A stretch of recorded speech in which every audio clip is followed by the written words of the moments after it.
What's up, guys? Today I have 55 different tips to help you along your journey in Baldur's Gate 3. Now, this is a huge phenomenon of a game that's come out recently, and a lot of new people are joining in on this style of game. And sometimes it's a little bit difficult to figure out the little stuff, right? And you don't notice things until you're 50 hours in and think, man, that would have been so much easier, right? So I'm gonna try to help you with that. So whether you have been playing for a while and are just looking for some help on how to do things a little bit better, or you're looking at starting and just want some kind of prepping beforehand so you feel like you're more prepared to tackle this game.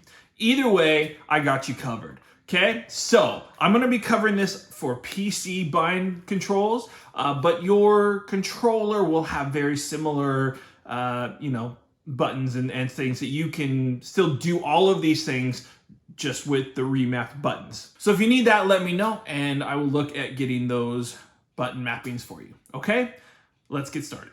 Let's make this interesting.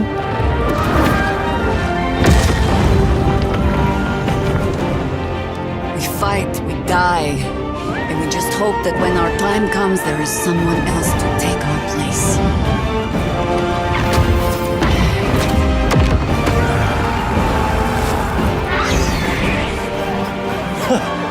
My, this place is fun.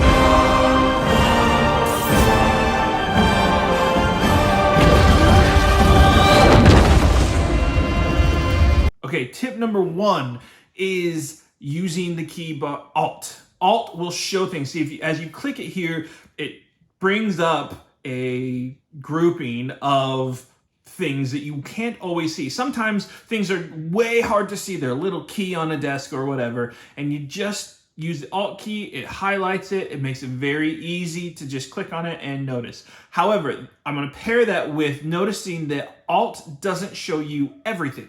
As you see, as I highlight these barrels, those weren't highlighted under Alt. They required me to move my mouse on them. So you need to pair it together using Alt to highlight things in the environment, but still using your mouse to kind of cover over things. Things that Alt won't show up are like food items, barrels, and chests. It will show up like actual treasure chests, but like a storage box that wouldn't be highlighted under Alt. So those are things you want to pay attention, but highly recommend. I pretty much walk around tapping Alt every few seconds so that every room I come in, I can see some things that are in there. Okay, next up we got using candles. Okay, now candles are a super light item that you can take and you can use anywhere you want, right? And here's the thing, if you carry a candle with each character, and then before you go into battle, or say as a bonus action during battle, you can take it from your inventory and drop it. That doesn't cost an action. Then you can even click on it if it's not already lit, and the fire will light up just like this, okay? Then as a bonus action, you can dip your weapon in the fire of the candle for an extra D4 of damage. It's not a lot, but it just adds something for free. And a bonus action that especially early in the game, you're not using a lot, it gives you a reason for that will give extra damage as you go. Next up, we got using boxes. Now, this is a silly little thing, but boxes can be carried around. You can have one character carry them, you can have multiple characters carry one or whatever, but they can be used for a bunch of different things. If you have a ranged character, you can stack up 3 real quick, just like using the candle. You can drop them from your inventory for free, stack them on top of each other, climb on top, again, for free, just the cost of movement. And then you have a height advantage, which for a ranged character gives you a standard +2 to your attack rolls. Really great.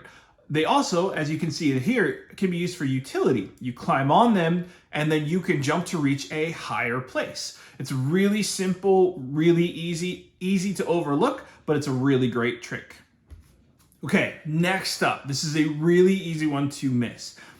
In your party, if you have a character with a high charisma rating, now charisma governs the way you talk to people. So someone like Will, for example, has a high charisma because it is used for his class. Now you can see here, if I use my character that does not have as high a charisma, he's got like a 14 or whatever. So we go to Baldur here, and then you can put it in there, and you'll see that this sells here for 12 gold, right? Okay. Now, if I exit out and switch over to my high charisma character, see, and I'll show you here, my charisma is 14, whereas Will, in this case, is 18. Then I do it again by switching over to Will and talking to the shop owner again. And when I do the same thing, I will even switching over to the same character and going to sell that same exact item, the price goes up. Now, it's not a ton, right? When I put this in, it is a 15 instead of 12, okay? So that's not a huge difference, 3 gold. But if you do that over the case of several items or the hundreds and hundreds that you will be selling over your game file, then it will make a huge difference over time. So use your character with high charisma to sell to the shopkeep, or really to make those talks in general is a good idea. Okay, next up. If you are interested in being any sort of thief at all, okay, there's a really good trick where you can use one character to talk to an NPC, switch over to a different character while they're talking, and move that character around to steal. See, here I'm using Astarion, which I recommend in the beginning of the game, unless you're rogue. He's got all kinds of proficiencies. And as you do this, right, so then you have held the attention, now you can steal, and when you're stealing, see, it'll show you. You can look at all their stuff, you pick which one you're wanting to steal, and it'll give you the roll needed and the likelihood of you doing it, right? You steal here, I got really unlucky, rolled a low roll and got caught. But using Astarion early, he has all of the proficiencies you needed. So if you want to do that with him, it's a good idea. Save before you do it. But that's another really good tactic to use if you're looking to get some maybe easy money or stuff in the beginning when you don't have a lot. Okay, next up, we're going to be talking about an NPC that you can get in your camp, and you can get him pretty early. This is Withers. Now, this is where he's at on the map. You get here right away, right in the beginning of the game. I recommend getting at least Astarion, okay? And you can, with him, pick the lock. It's a pretty high roll. You'll notice here, it's like I think it's like a 15 or something like that, which is high for this level of the game. So you can use Astarion to unlock it, or the other option is you come around here, okay? You go back kind of through ship and you come to this side. See, you can see over here. Now, there's some things that happen here. There's people here. You can talk your way out. You can fight them, do what you want. But if you go through this door down here, right, then you enter in here and there's more guys here. Again, you either got to talk your way through, break the door down, unlock the door, whatever. Lots of options here. But once you get in here, okay, then you can kind of work your way through this zone, okay? And once you are in here, there's some shenanigans around this area, but this is where you want to go. You can see this kind of the light coming in on a statue here and all this stuff, okay? But back here in this corner, you will have a perception check and you'll get this button. That's a pretty easy perception check. It's pretty likely you'll get it with at least one character. But then you come in here, and if you open up this sarcophagus right here, Withers will come out. You'll have a little conversation with him. It's not very difficult to convince him. And then once he decides that you're good, he'll tell you, okay, well, I'll see you later. And then he will appear at your camp. Withers is an NPC that you want because he helps you to respec or change your class for not just you, but anyone that you have in your party, as well as making hirelings, which is kind of like making your own, people to use. You want Withers. He will, I believe, eventually come anyway, but if you go get him here, you will have him much earlier, and I highly recommend doing that. Next up, we're going to talk about potions. Now, using potions is very self-explanatory. It's very simple, okay? But if in case, let's say I have Shadowheart over here, right? And I cannot get over to my character to heal. I can throw a potion. See, if I throw it here, it heals him. Okay? It's a nice, simple, easy thing. You probably won't need it all the time, but there are times where that will be helpful, where you won't have another way to do it. The one thing you want to watch out for when doing that, you can see when I threw it, it said missed, that if you throw it, it can hit them. It's very unlikely, but it is possible, and that can do a little damage, so you got to be careful there. But for the most part, if nothing else, you can throw it at the floor at their feet, and as long as that little shaded area hovers on them, they will get the benefit of that potion. You can do this even if the character is down, where they have kind of that skull and those bars. That means they're trying to survive. If you throw a potion and don't hit them with it to hurt them, but just get the splash on them, it will heal them and raise them up, and it's very, very useful. Okay, next up at number 8 is another thing to do with potions, okay? And that is if you have something like a potion of invisibility or a potion of speed that gives you haste, which is a very useful potion. Normally you would take it and it would affect one character. However, if you take your time and get people in the right position, you can surround a potion just like this. You can see here, it takes me a little bit to get my people just right. You want to make sure they're all close, but you get them all right in here. And then you attack the potion, okay? So you click on your attack button, look for the potion, make sure you're hitting it, right? Sometimes you gotta angle things just right, but when you do, boom, it works for everyone around it, okay? Another very useful tip, you're prepping for battle ahead of time, you hit the potion, you get everyone their speed, you start battle, and everyone has haste going into it. Very, very useful. Okay, next up at number 9 is sometimes there is a chest that maybe you can't pick, especially early in the game. Maybe you don't have a star in, or you don't have enough lockpicks or whatever. For whatever reason, you can't pick the lock to get the stuff out of the chest. If that is the case, you can pick up the chest. Anyone who has the weight ability, it's usually pretty heavy. This one here was like 20 something weight, okay? You can carry that around and just hold on to it until you have someone who has the bonuses you need, or you get the lockpicks or whatever, and then roll to unlock it and open it wherever you are. It's very useful, especially early when you don't have those lockpicks ready to go. Okay, next up, this is one of my favorite tips, and that is to take your camp supplies. Okay, you get the camp backpack, and see all of this, it's a ton of weight. If I highlight all of it, I can send it to camp. Okay, you do that, it lowers your weight, you don't have to carry it around, and by doing that, when you go to camp, you can just use it from your chest at camp. Now, don't be worried when you show up to camp and try to long rest. It'll say you don't have enough food. It's not true. You go past that and into your resting phase, and then when you go to use it, you will use the food from your camp. You'll be just fine, so don't be discouraged by that. Just go forward, and then you will have it in your chest at camp, and you can use it. You don't have to pull it out. It'll take it when you go to rest. It's very useful. There's no need to carry around all that food, that extra weight. Just send it to camp. Always. From all your characters, just send it to camp. Okay, next up is oftentimes you will find like bags like this, like a backpack or whatever. And not every time, but sometimes it can be very useful to, instead of just like, raiding the backpack, pick it up. Then you have a backpack like this and to help you sort your inventory. You can put your scrolls all in one, or your potions all in one like this. And then you have everything kind of sorted and easy to find. You could throw all your wares in there so that it's easy to sell stuff, or however you want to do it, but just to organize all of your stuff can be helpful to, making sure you use it. It's a good, easy tip. Nice, easy thing to keep track of.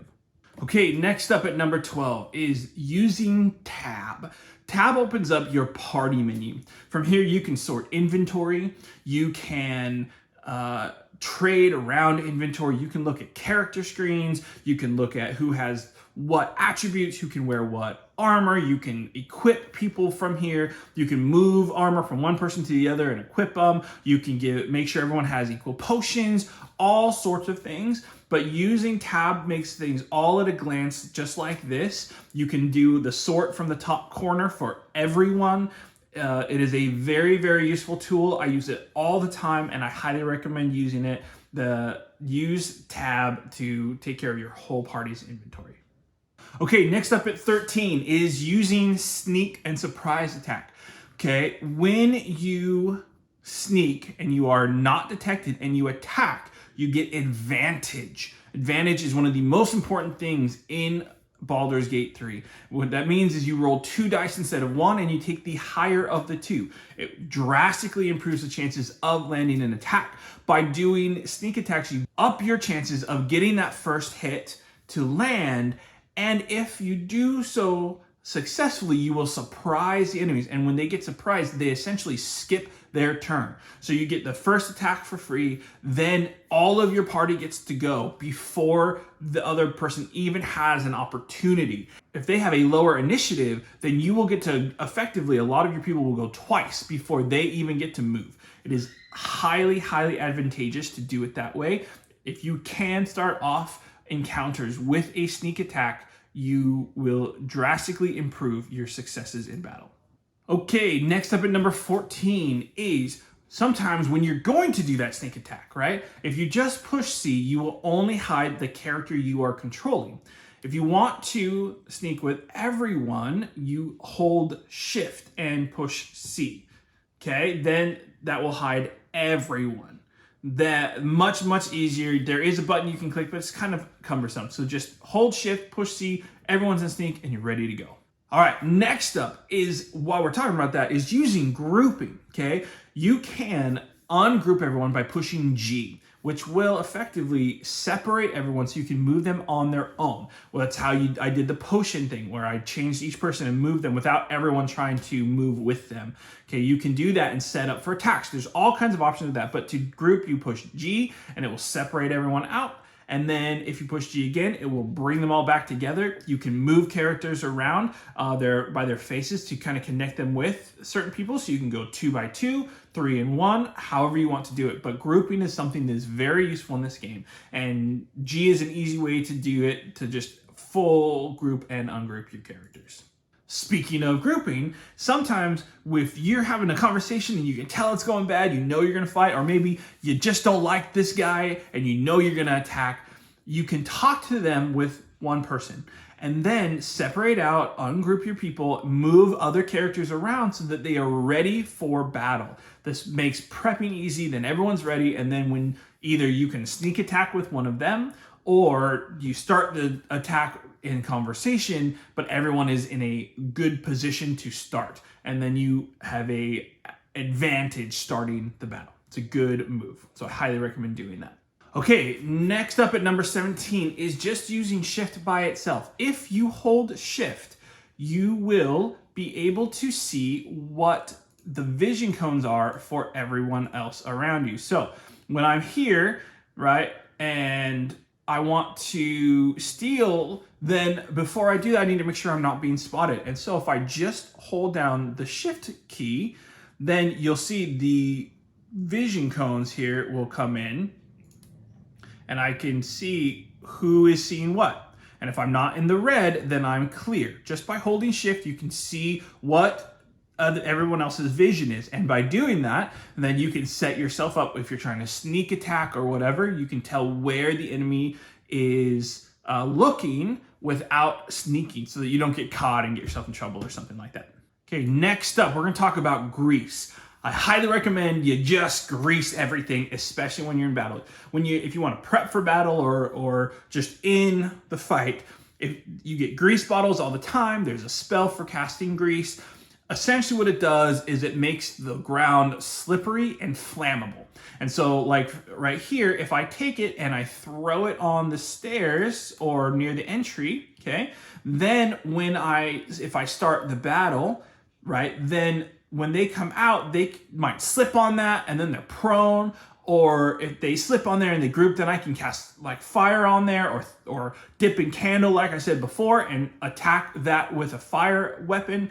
And then it bursts into flame and does fire damage. But see, as you can see here, I'll run on it and you have to make a throw. And if not, then you fall and you're prone. If that happens in battle, then anyone who's close to you gets advantage on attacks. It's a very useful thing. You can prep all kinds of battles that way by just funneling your enemy into a grease pit. Very, very useful. Next up at number 19, we're gonna talk about bonus actions. Now, it's very easy to feel like you don't have anything to do with a bonus action.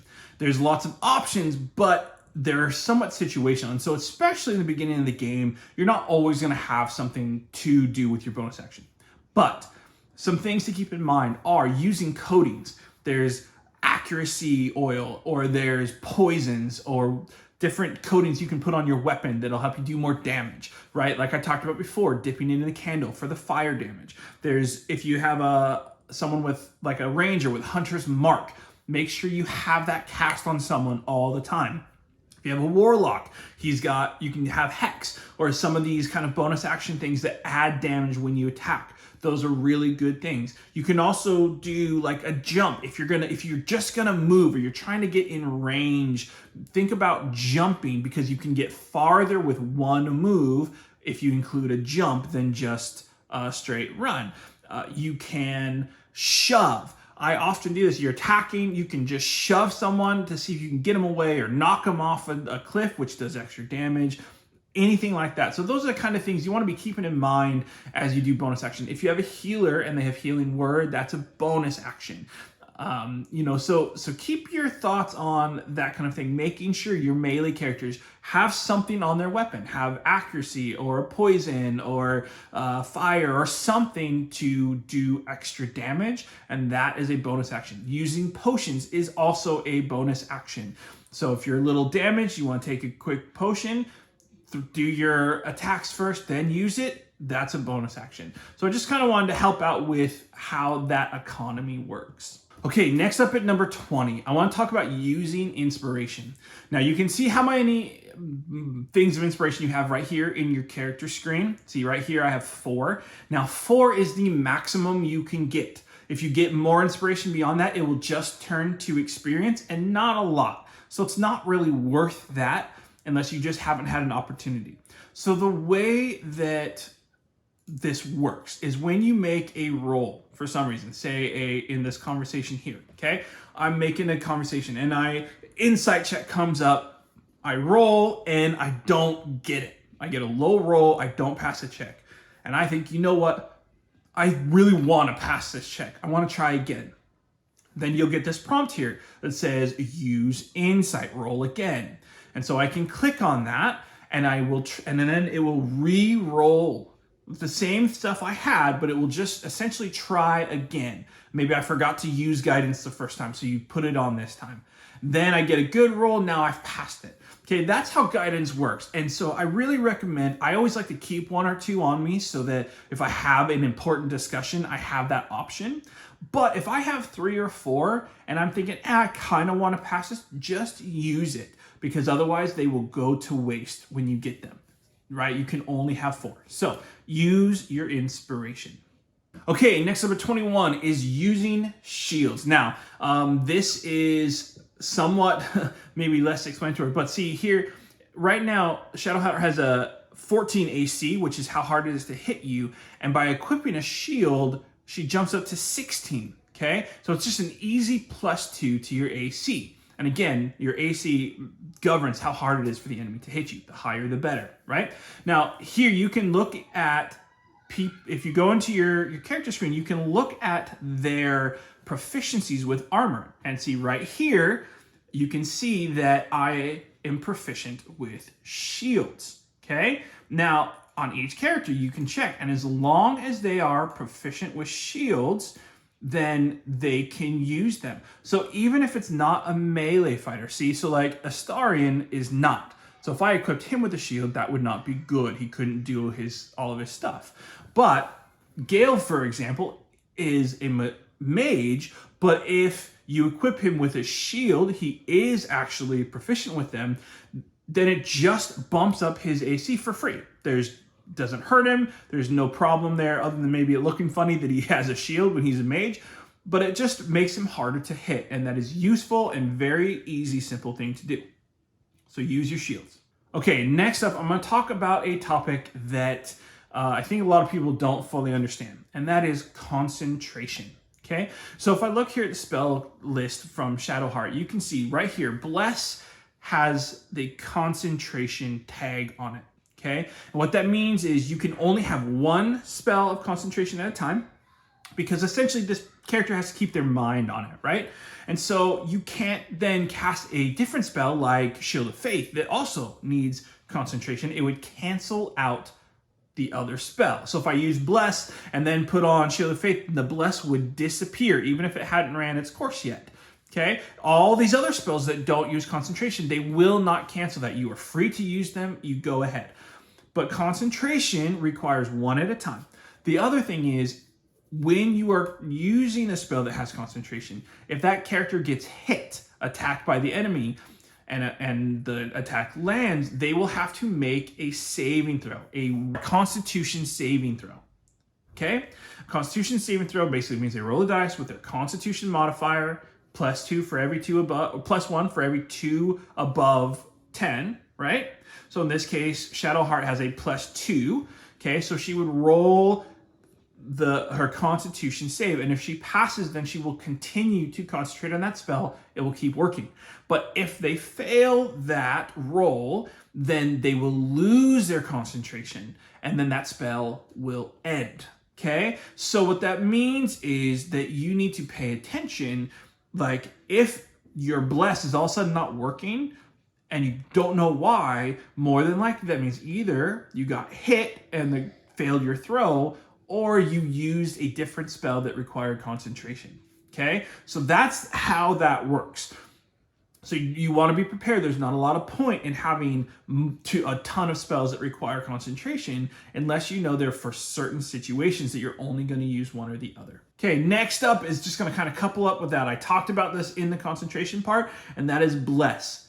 Use it. I highly recommend using Bless all the time. What Bless does is it gives your characters an extra D4, okay, on all attack rolls and saving throws. So those Constitution saving throws we talked about, that gives you an extra D4 of 4-sided dice to throw with that as well. You need an attack roll, you roll in your 20, but you also get a 1 to 4 to help with that attack. It just makes your attacks land way more often, your spells land way more often, you keeping your spells way more often. It is highly, highly useful. I recommend starting like every fight with it if you can. It's very, very useful. You can even prep before a fight, casting spell on all your people, or casting Bless on everyone, and then starting the fight, and everyone starts off right away with it without using a turn of the actual battle. Very, very useful. All right, next up, and this seems very simple, but especially in the beginning,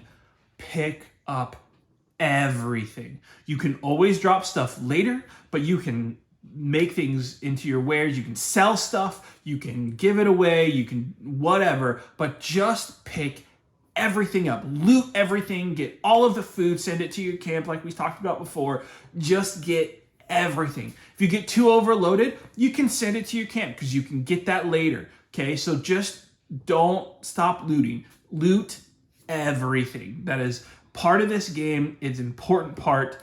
Just take everything. Now, while we're talking about that, I'm going to recommend as well that you read everything. That doesn't mean that you need to keep all of the books, but you want to read everything you find, okay? The reason for that is because multiple things can happen. You can get new quests or find out options of other quests by reading books. You can get new dialogue. For example, there's a part in the game where you talk to someone, and if you have read the book, you will have answers that are not even an option to pick if you didn't read that book ahead of time. Okay, you see here, I just got a new journal entry for a quest by reading this book. Read everything, okay? Very, very simple, but also very useful. Okay, next up, we're going to talk about icons for looting, okay? So when you're here, you see you have multiple options. There's this chest that, like a closed chest. There's an open chest. There's a closed chest with a star. There's a lock, okay? All of these symbols exist. When it's a chest with a star, it means you haven't touched it yet. Okay, you haven't even opened it, so it's brand new. If it's a closed chest without a star, it means you've looted from it, but you didn't take everything. There's something left in there. If it's an open chest, it means it's empty. You've looted it, there's nothing left. And then, of course, if there's a lock, it means you're gonna have to pick the lock or magically unlock it somehow to get into that chest. There's also red means you're not supposed to get in there. It's stealing. Okay, but multiple icons for looting. It can help very much to know that you have already looted that. That's also the same on a corpse. If you have dead enemies all around, and you'll have ones that have a star next to their name, it means you have not looted them yet. Okay, very useful for keeping track of what you've been doing. Okay, next up, we want to talk about digging. Now, oftentimes you can get a perception check like this. And if you find it, a big mound will come up and you just have to dig and you get a chest. But sometimes it'll come up like this and everyone fails. But if you can kind of get the idea where it might be, you can try just digging. So look, here I dig around and I find a spot that has it. And then I get the chest. Didn't even see it. No one got the perception check right, but I still was able to dig it up. So have a shovel, and if they have that happen, just use dig anyway. Very, very useful. Okay, next up at number 28, I want to just show you about moving objects, okay? Because sometimes it doesn't make sense right away, especially early on. To move an object, see anything like this that highlights like white or even red or whatever, you can move. If you just click and hold the left button on the mouse, you can move it as far as your strength would let you. See? So like I could prep for this battle. I say, I know I'm going to attack them in there. I don't want them to reach me. So I'm going to move these things in the way, right? So okay, where can I move it? I find a spot. I move it there, okay? Then I can go and I start a fight. And when I do that, right, then the characters can't get to me. And so they run all the way around, right? But you want to move things out of your way, or you want to stack things on top of each other or whatever. That's how you do it. It's very simple, but very useful. You just click and hold with the left mouse button and then move it to wherever you can and you're done. Very easy. Okay, next up, I just want to talk about sorting inventory again, okay? So you have options. You can sort by type, you can sort by weight, you can sort by price, like its value, and you can sort by latest. So that's like the newest things you picked up. So when you go into whether it's your character or that tab menu, you have all of those options. You can, of course, also customize it by just moving things, clicking and dragging things. That's another way to sort your inventory. But moving things around, sorting them so you can see what you got, giving them to other people, whatever. Make sure that you are managing your inventory. A lot of this game is inventory management. And so using that nice little bar they have, you can also search if you know the name of the item. All of that is an option. So doing that, sorting your inventory to find what you need, very useful. Okay, next up, I want to just talk about equipping everyone with range. Very, very simple. It's a very small thing, but very often you might not be able to reach an enemy. Maybe you don't have an option. You don't have something else that they can do. You don't have a throw or a cantrip or whatever, and you just want to be able to do something. Equipping every single person with a ranged weapon just gives them an option. As you get farther into the game, this will matter less because you can have all of these other things at your disposal. But in the beginning, having everyone with a ranged weapon is very, very useful. It's very easy. Everyone can use one, a crossbow, a bow and arrow, whatever. And then they have options when they can't reach the enemy. Okay, next up at number 31 is to add items to wares, okay? It's very simple. If you right click on an item in your inventory, you scroll down to here, it'll say add to wares. You can do that one at a time. You can do that in a group. Like if you hold shift and everything from one to the thing to you click to the next thing you click. If you hold control, you can click individual things. Right click add to wares, and it will set them all to wares. Now, the reason you want to do that is for the next tip, which is tip 32, where you can sell all wares. Okay, this is how you group sale in the game. You can't do it from the barter screen. So if you notice when you're in a shopkeep like this, there's a barter screen and a trade screen, okay? So you have to click that over to the trade. If you're in the barter, this is where you add things one at a time or whatever, and then you add stuff from their inventory, or maybe you just add gold, you click the scales at the bottom and it evens it all out, and then you're set to go. But for wares, if you go over to the trade screen, see at the bottom, there's a sell all wares button. And you click that, and everything that character has that is a ware, something you have set to wear, will just automatically get sold for money. Okay? That is a very easy and quick, nice way to sell a bunch of unwanted stuff and just get in cash. Very nice and easy, very useful. All right, the next tip here at number 33 is to cover vents. So sometimes when you are playing, okay, you will find these things that are vents, and they might be traps or associated with traps, and they tend to, give off gas or poison or something, right? And so you don't want those. And what you can do is cover the vent, okay? So one way to do that is you have something big enough. So usually like clothes or a mask or something along those lines. And you find the vent, and then if you cover it, okay, with something, then it will close the vent. It won't be able to poof stuff out anymore, right? And then you can move on without the worry. So it's a very, very useful tip to just cover it. You don't have to have a special thing. You don't have to have a special plug. You just throw the thing on there. It covers it up, and you're good to go. Know that oftentimes the gas is flammable, and so if you throw something like a candle, it will burn and blow up, and you don't want to be in there. But if you just put something on the vent, it will cover it and it will work. So very useful tip.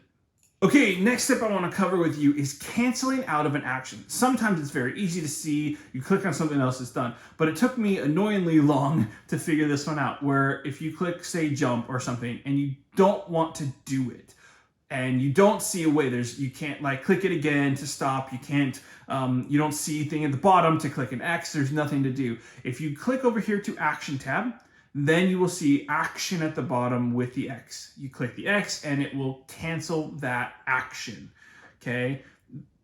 Very simple, but can be very annoying to find, and sometimes you feel like you're stuck in an action, but you're not. You just click the Action tab, go down and click the X, okay?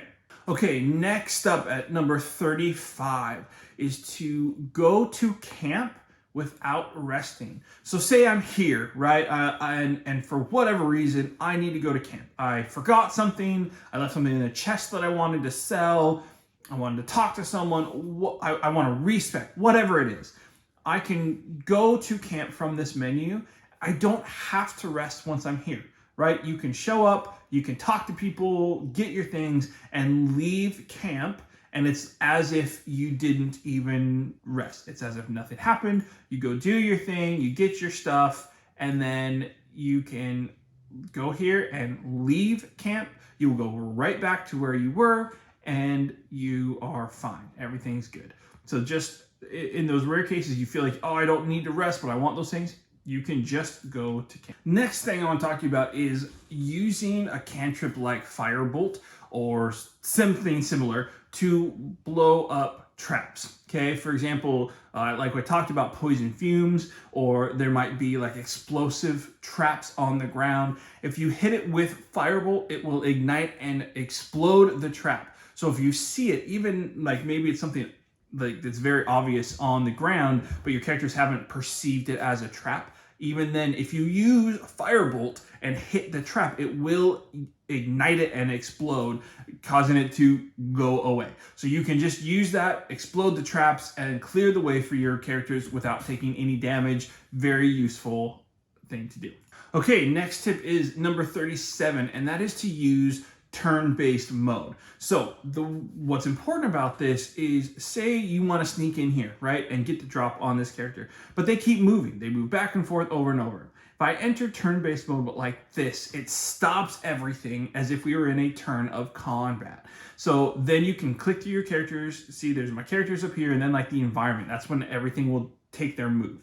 So I can get my characters set up, get them in place so they're ready for combat. They, pick where I want to move. Like if I need to sneak very carefully or I'm trying to not get detected or whatever, using turn-based mode is a very good way to do that, to set everything up ahead of time or to get through, hard places or whatever, so that you don't have to worry about the timing of everything, and then go ahead with the action and off you go. That you can click turn-based mode there, or you can hold shift and push spacebar, and that will put you into turn-based mode. And it's very useful for things like a sneak attack in the beginning. Okay, next tip is to use things like speak to the dead or speak with animals. There are animals all over the place. There are dead bodies everywhere in this game, and using these things to speak to them is very useful. Speak to the dead where you got withers, which I showed you before.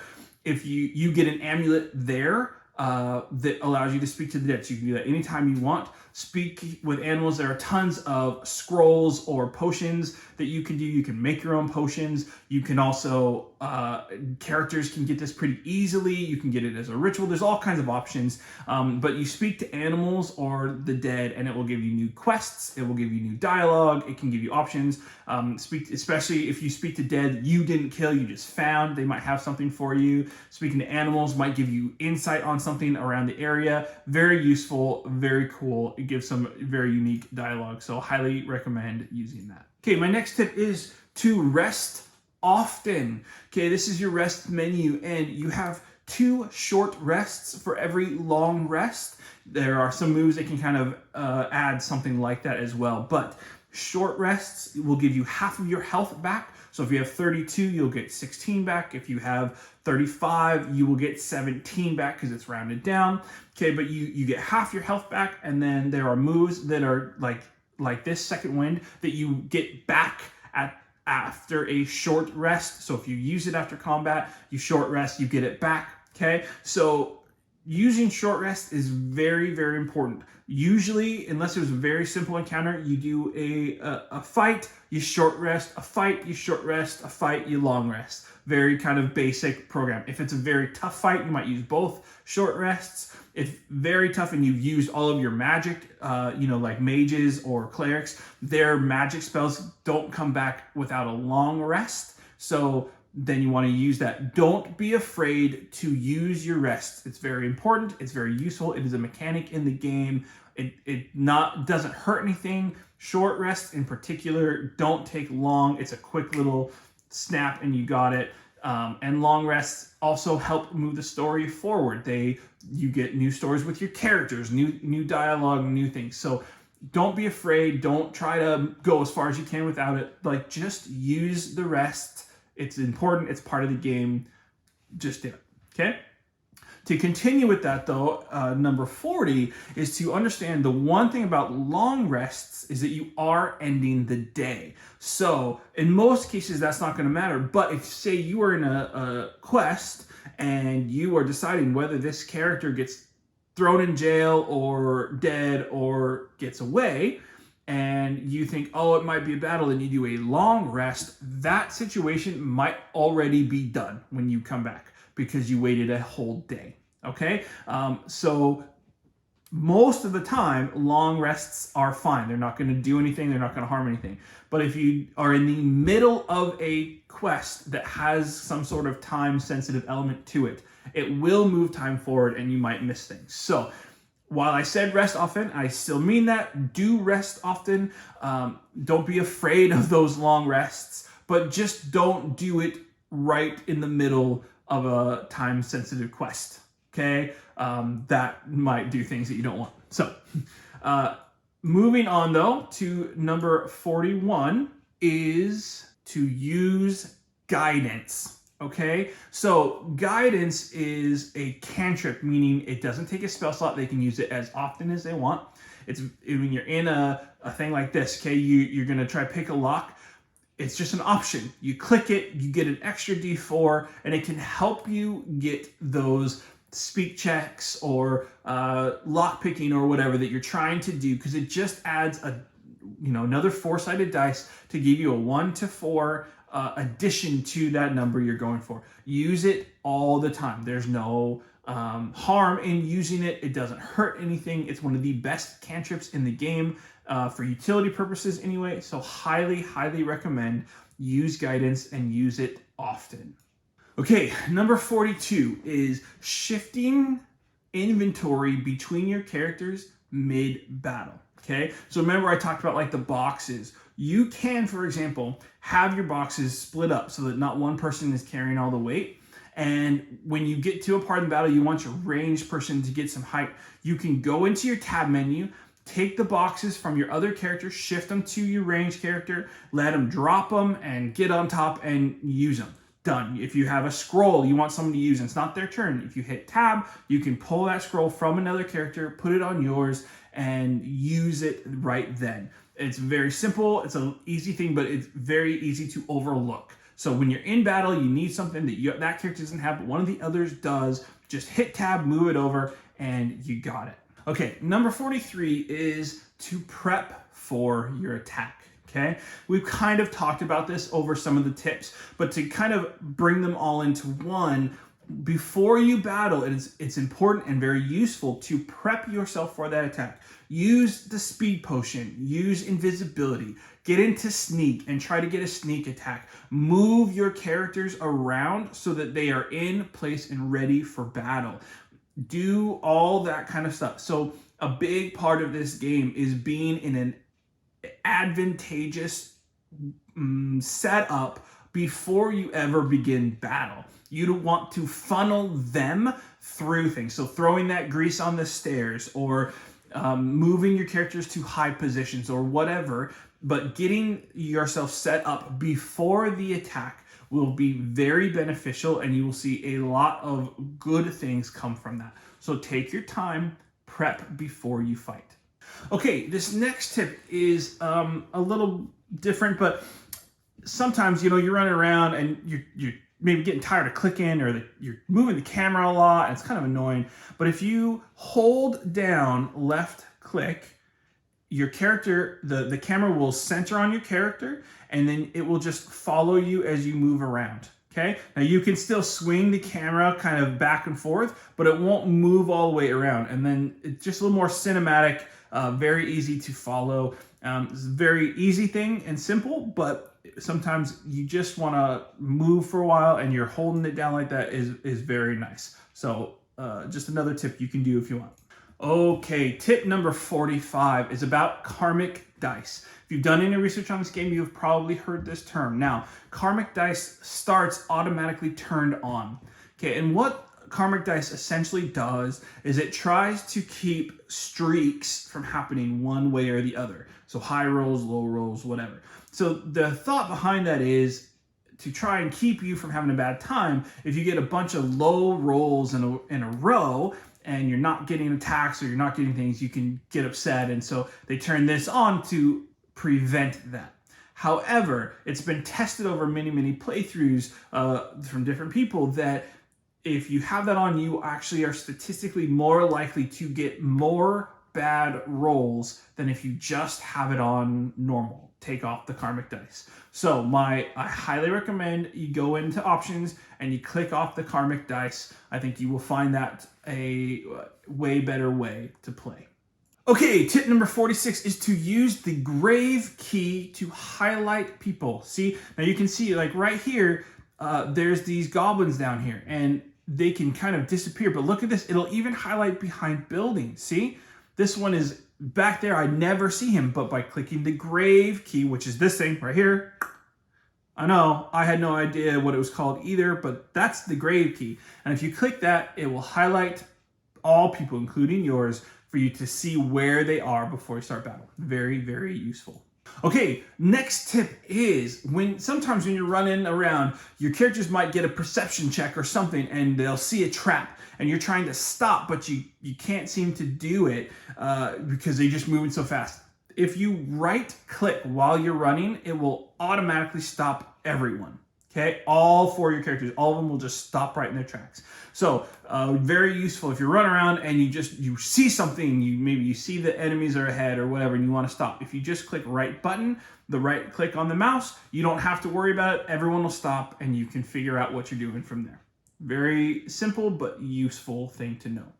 Okay, number 48 is to examine your enemies, okay? If you examine them, you will see their resistances, their stats. You can see their AC, so how hard they're going to be to hit. You can see their abilities and things like if they have dark vision or that they can't be blinded or whatever. And so I highly recommend in every battle, just do a quick little examine of each enemy and get an idea of what they're strong against, what they're weak against, what they have and what they don't. And that'll give you good options and understanding of how to best attack that enemy.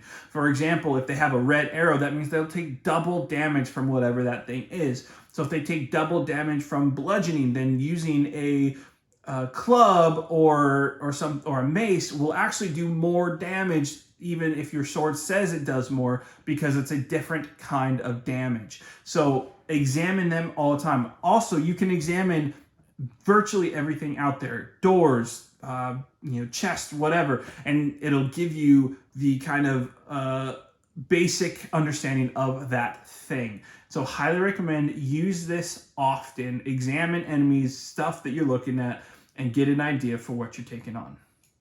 All right, this next tip is about your hotbar. So down here it has all of your actions, your bonus actions, all that kind of thing, right? But especially like with your spellcasters, you might end up having tons of spells that you want to be able to see at an instant. And if you want to, you can just click this little button right here and it will add layers to your hotbar. You can bring it back down, you can customize it, you can layer it different ways, you can set up new avenues for it, all of that kind of stuff.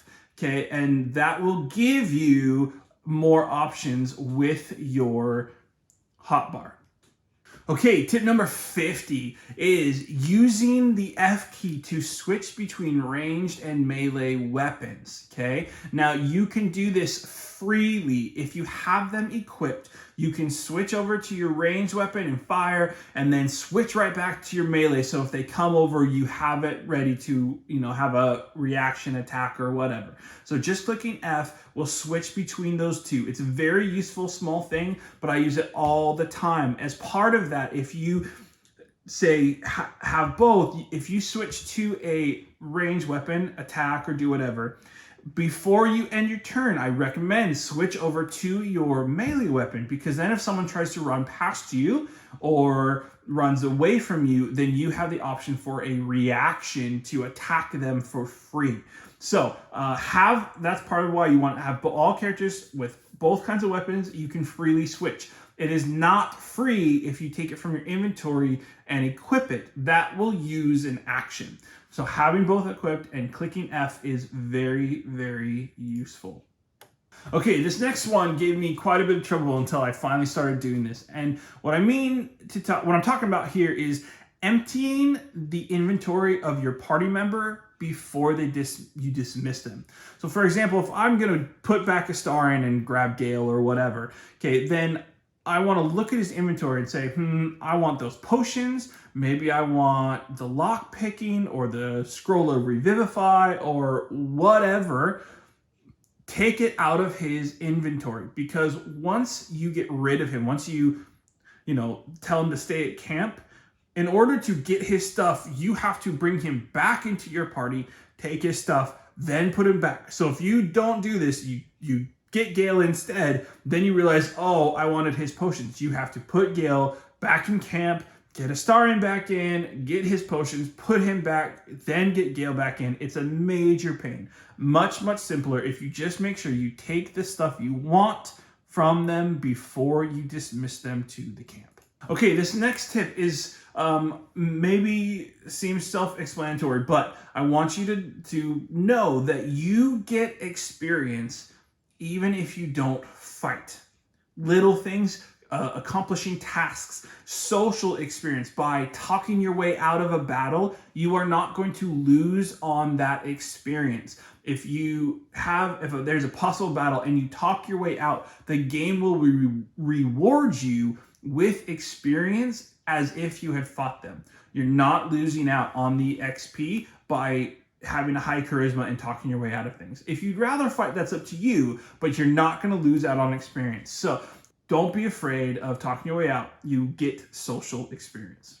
Now, as part of that, the next one I want to talk about is checking your battle log. This little button over here on the bottom right, okay, so as things pop up over here on the right, they'll say, you know, you picked up this or this thing happened, but it'll go away. And so if you want to check that, you can click here for the combat log, and it'll come up with all the things that have happened recently. You can scroll up and down and see all the things that have happened.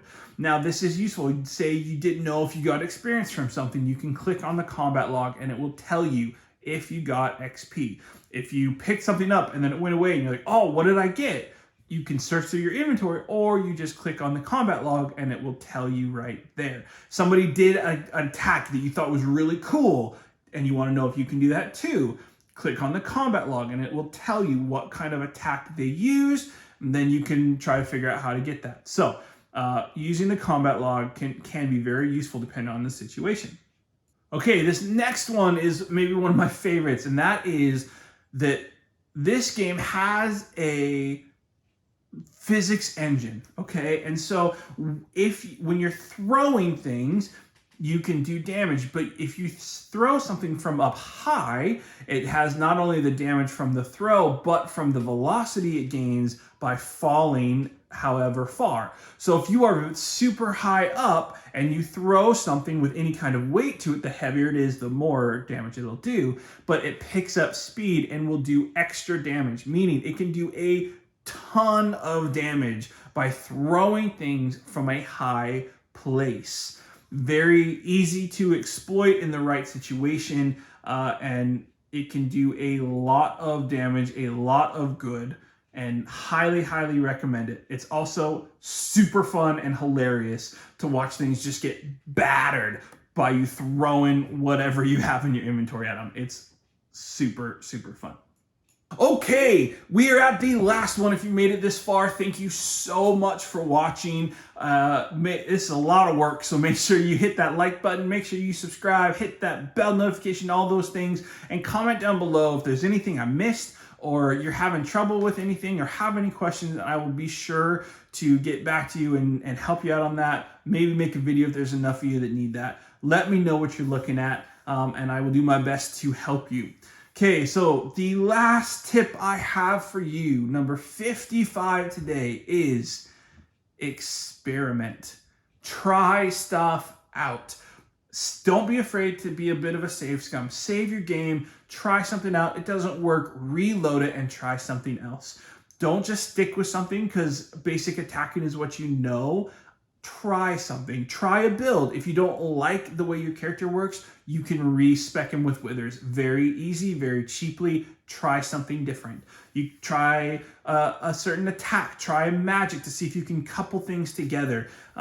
Using different options you have. This game has loads of tools, and the whole point of the game is figuring out how those fit together. Okay? So experiment. Have fun with it. And you will find this game way more enjoyable.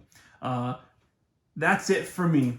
So again, do all the YouTube jazz. It really helps out. It's super important. It means a lot to me. All that good stuff. But most of all, just thank you so much for watching, and good hunting.